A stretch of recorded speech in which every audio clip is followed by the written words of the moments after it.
Ar kas nors rašo, toj visos vyriausybės nieko nepadarė. Palaukit, broliai, aš visada jiems sakau, kada išvedė tarybinę armiją, jūs atsimenat, neatsimenam. Jie net kartais susimėtų, net nežino, kada išvedė, kuriais metais. Nu? Tai tada žiūrim taip tada, reiškia, koks mūsų buvo darbas ir ką mums reikėjo daryti. Mes, jeigu kalbam apie pirmą vyriausybę, tai galiu drąsiai pasakyti, tai buvo, aišku, profesionalų vyriausybė. Šitos patirtys, kada suėjo į vieną vietą, aišku, atskleidė didelės galimybės. Atskleidė taip pat didelės galimybės kaip moteriai. Ir šitoje knygoje jūs pamatysite, ir mes ir žinome, būta kaip prieš moterį. Dieve brangus, aš nežinau, kaip taip vyrai gali nusižeminti. Ir šitokios, reiškia, puolimą prieš moterį. Tuomet, aišku, buvo nedaug moterų pasaulyje, kurios buvo lyderiai. Nu, Tečer, Bandaranaitė, daugiau aš net nežinau, tuo metu buvo moterų. Taip, kad tas veržimasis, matyt, pajutimas, kad gali atsirasti naujasis lyderis ir būtent naujoje valstybėje, tai sudarė kai kam didelį pavydą, kėlė ir nepasitenkinimą. Visas tas yra aprašyta. Ir viso tikrai reikia. Noriu pasakyti jums, kad tą knygą aš skaičiau, ir aną knygą skaičiau, ir dar kitas knygas skaičiau. Ir pats betarpiškai gyvenau tais įvykiais, ne aš vienas, bet mano kolegos, Romas, Leva. Ir kiti visi, kurie gerbiamos Kazimieros surinkti, po jos vėliavą stengiamės dirbti Lietuvos labui pirmoji vyriausybė. Šita knyga yra konkreti, su datom, su atskirais epizodais, tiek gerais, tiek blogais. Paprastai po 20 metų, ar po 21, ar po 30 metų tokius dalykus kaip rašo, tai reiškia, matai, kad autorius stovi kažkur aukščiau ir žvelgia liktai per laiko prizmę į praeitus įvykius ir rašo. Ir taip matosi, koks jis buvo protingas arba ji. Čia to dalyko visiškai nėra, gerbiama Kazimiera. Ačiū, kad jūs taip tiesiai šviesiai viską ir parašėt, kaip buvo. Liktai tas būtų vakar rašyta viskas.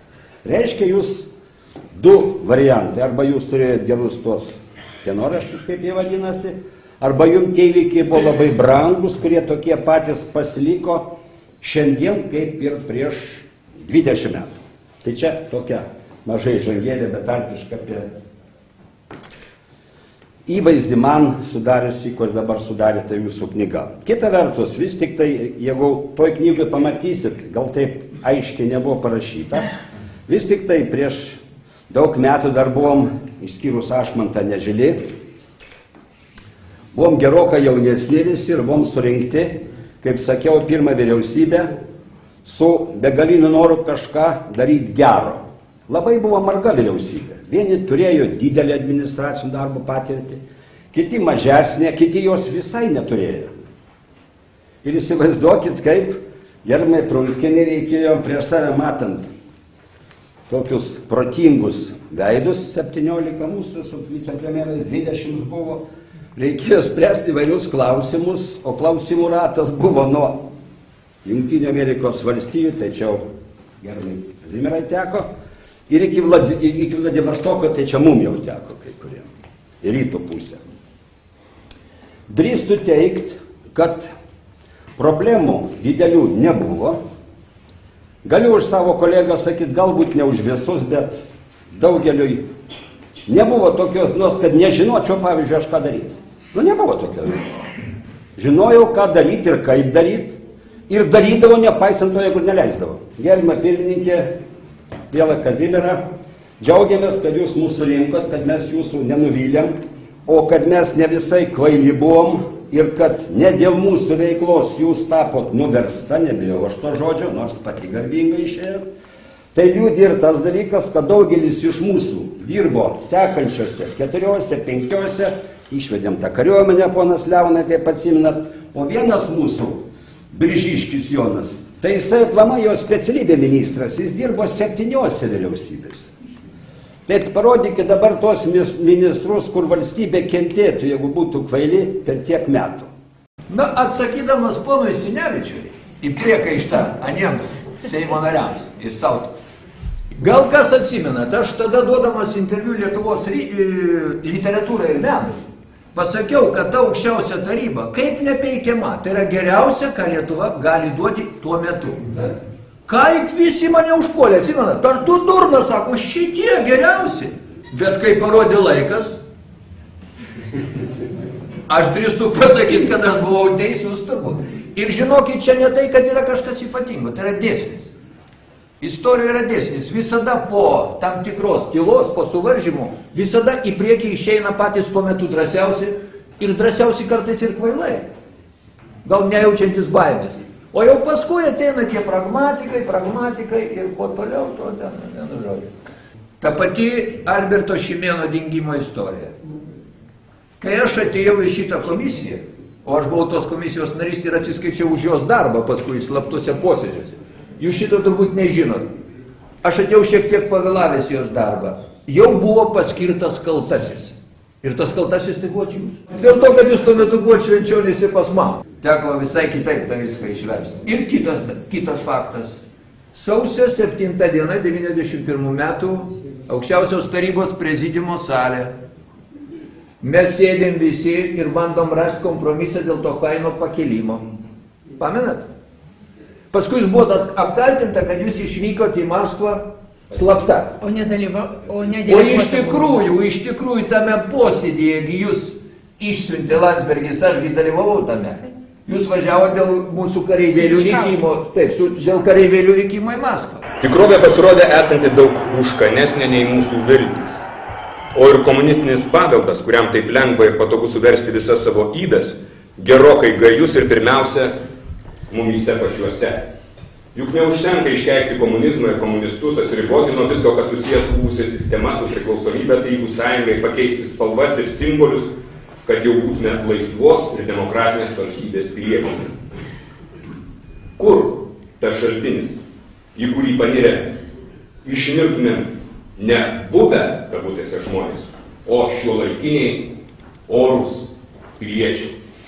Jūs vienintelė padedat, niekada nenustumėt nei vieno dailininko, nei vieno dainininko, aktoriaus, kuris jūs kreipėsi. Kiek projektų, kiek gražių minčių. Ir įsivaizduoju, jeigu jūs būtumėt vyriausybei ir premjerė, aš manau, sugrįžtų ir dainininkai, ir aktoriai, ir baleto artistai, nes tai jaustumėm, kad nesam bereikalingas balastas.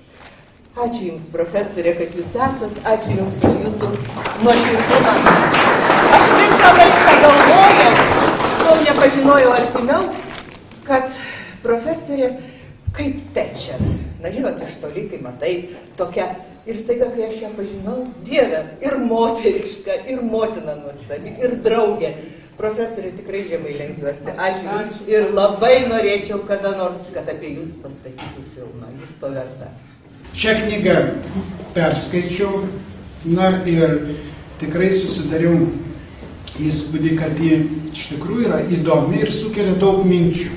Tai, kas išgyventa, patirta, kada rašot memuarus, reikia būti labai atviram.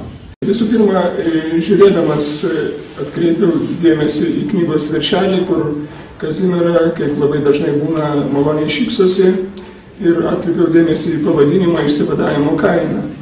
Ir galvoju, kad išsivadavimo kaina ir šypsena tokia valiukiška truputėlį rodo, kad ta kaina buvo prieinama.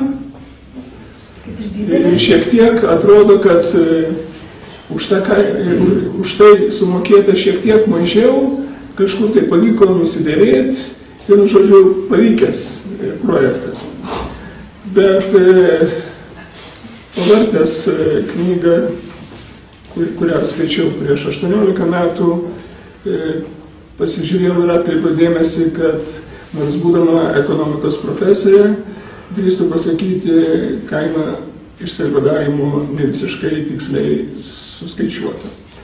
Ir aš galvoju, kad į šitą išsivadavimo kainą žinoma, įeina į tą kainą ir mūsų mamos tas rūpestis vaikų, Rasos, Deivitos, Vaido, tos pergyvenimus, kurie tikrai buvo nemenki. Aš manau, kad galima ir surasti daugiau žmonių, kurių kaina nėra įkalkuliuota.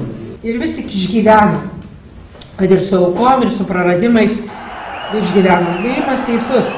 Aš irgi manau, kad išsivadavimo kaina galėjo būti kiek mažesnė, nors šiandien jis pataiso, kad Ukrainoje būdamas, jis mato, kad ta kaina irgi labai didelė. Būtų mažesnė, jeigu mes būtum geriau supratę vieni kitus. Jeigu nebūtų atsiradę tų tokių srovių politinių užkulisių. Aš turiu konstatuoti, kad mūsų požiūriai konceptualiai išsiskiria. Aš turiu minty ūkinę ekonominę politiką. Pirmą kartą mūsų požiūriai esminiai išsiskyrė pernai, gal gegužės birželio mėnesį, kai buvo formuojama derybų su Tarybų Sąjunga politika. Mes tuomet išvengėm krizės, bet dabar ta krizė realiai subrendo. Aš pareiškiu apie savo atsistatydinimą. Tai reiškia taip pat, kad visa vyriausybė in corpore irgi atsistatydina.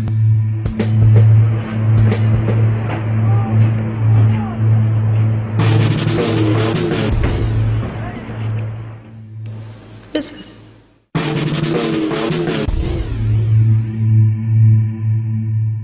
Toj pusėje, kuri prisistatydavo kaip labiausiai patriotinė ir didžiausia kovotoja, akivaizdžiai buvo įsiskverbę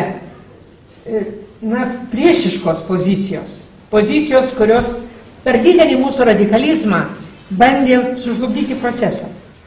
Aš to esu įsitikinusi ir mano kai kurie skyriai yra būtent tam skirti ir tą iš dalies atskleidžia. Kiek tiksliai, žinoma, sunku pasakyti. Taryba nebūtų pati ėmusi versti vyriausybės. Koks malonus dalykas buvo, žinoma, mūsų priešininkam matyti, kad praktiškai valdžioje įvyko skilimas ir viena institucija verčia kitą instituciją.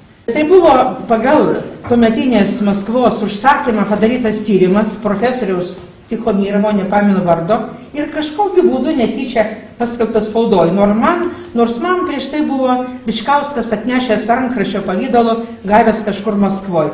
Tai buvo aiškinimas, kaip galima sustabdyti, sužlugdyti Lietuvos nepriklausomybės. Supriešinti parlamento vadovybę, Seimo aukščiausios tarybos vadovybę su vyriausybė.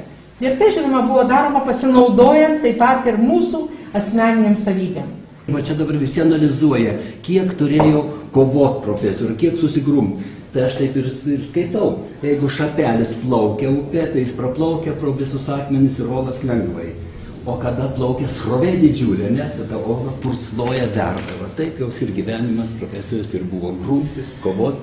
Ta knyga, sakyčiau, turi tą tokį kryptingą istorinį, reiškia, užtaisą, kuris tiesiog rodo kryptį, kelią ir neleidžia kartoti kažkokių klaidų, nes įvardintos priežastys leidžia, reiškia, jų išvengti ateityje.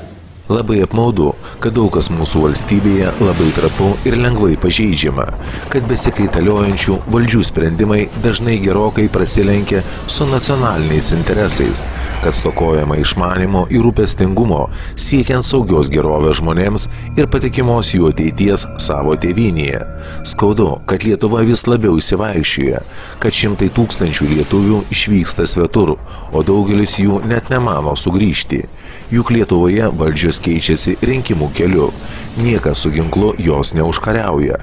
Todėl visų mūsų reikalas, kur gyvename ir kaip gyvename.